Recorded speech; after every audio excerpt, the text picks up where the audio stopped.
परिवार में इन दो लोगों के पैर को भूल से भी ना छुएं। दोस्तों, इस वीडियो में हम आपको बताने वाले हैं कि परिवार में आपको ऐसे दो लोगों के पैर कभी नहीं छूने चाहिए। कौन से हैं वो दो लोग, आइए जानते हैं। जिनके यदि आपने पैर छू लिया तो आप समझ लीजिए कि जीवन में दरिद्रता और नकारात्मक ऊर्जा से घिर जाएंगे और इसका आप निमंत्रण दे रहे हैं। इसलिए इस वीडियो को अंत तक ध्यान से अवश्य देखिए। कहते हैं कि दोस्तों, आप सभी जानते होंगे कि हमारे समाज में पैर छूने की परंपरा सदियों से चली आ रही है। पैर छूना शास्त्रों के अनुसार अत्यंत शुभ माना गया है और ये एक दूसरे के लिए सम्मान और आदर का प्रतीक होता है तथा बड़े और छोटे के बीच पैर छूने का जो सम्मान और आदर मिलता है और हमारे देश में ऐसी परंपरा है वो और कहीं नहीं है। पर वहीं पैर छूने के कुछ नियम बताए गए हैं। यदि पैर छूते वक्त आप इन नियमों का पालन करते हैं तो इसका फल आपको मिलता है, और यदि आप पैर छूते वक्त इन बातों का पालन नहीं करते हैं तो आप दरिद्र भी हो सकते हैं। इसलिए आप इस वीडियो को ध्यान से देखिएगा। आइए जानते हैं। अब हम आपको बताते हैं कि कौन से हैं वह दो लोग जिनके आपको पैर गलती से भी नहीं छूने चाहिए। दोस्तों, नंबर 1 है कम उम्र की विधवा महिला। दोस्तों, यदि किसी के परिवार में कम उम्र की विधवा महिला है तो शास्त्रों के अनुसार उस महिला के पैर छूना सही नहीं माना जाता है। उसको दूर से ही प्रणाम करना चाहिए।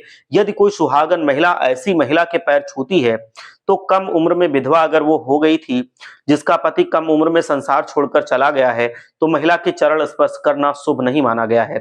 ऐसी महिला को दूर से ही प्रणाम कर देना चाहिए। यहाँ तक शास्त्र कहता है कि ऐसी महिला से गले भी नहीं लगना चाहिए।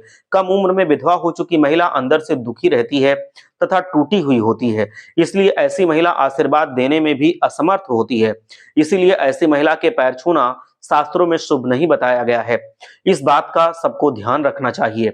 यदि किसी के परिवार में ऐसी महिला है जो कम उम्र में विधवा हो गई है, उसका सुहाग कम उम्र में ही टूट चुका है, तो ऐसी महिला के चरण स्पर्श करना शुभ नहीं है। ऐसी महिला को दूर से ही प्रणाम करना चाहिए, उनका आदर ऐसे ही करना चाहिए। क्योंकि दोस्तों, आज के समय में कुछ लोग ऐसे होते हैं जो सभी का सम्मान और आदर बड़ी प्रसन्नता पूर्वक करते हैं, पर वो ये नहीं जानते कि किसका सम्मान, किन लोगों का सम्मान कैसे करना है, किन के पैर छूने हैं और किन के पैर नहीं छूने हैं। किन लोगों के पैर छूना अशुभ होता है ये वो नहीं जान पाते हैं। इसलिए उन लोगों को खासकर ध्यान रखना चाहिए जो सबका आदर तथा सम्मान करते हैं। दोस्तों, वैसे भी आदर सम्मान तथा चरण स्पर्श करना अच्छा माना जाता है, पर यदि यह नियम के अनुसार किए जाएं तो ये शुभ फल देते हैं। लेकिन अगर चरण स्पर्श करते वक्त बातों का ध्यान नहीं रखा जाएगा तो ये अशुभ होते हैं। महीने भर से दूसरा जानते हैं, महीने भर से बीमार तथा अस्वस्थ व्यक्ति।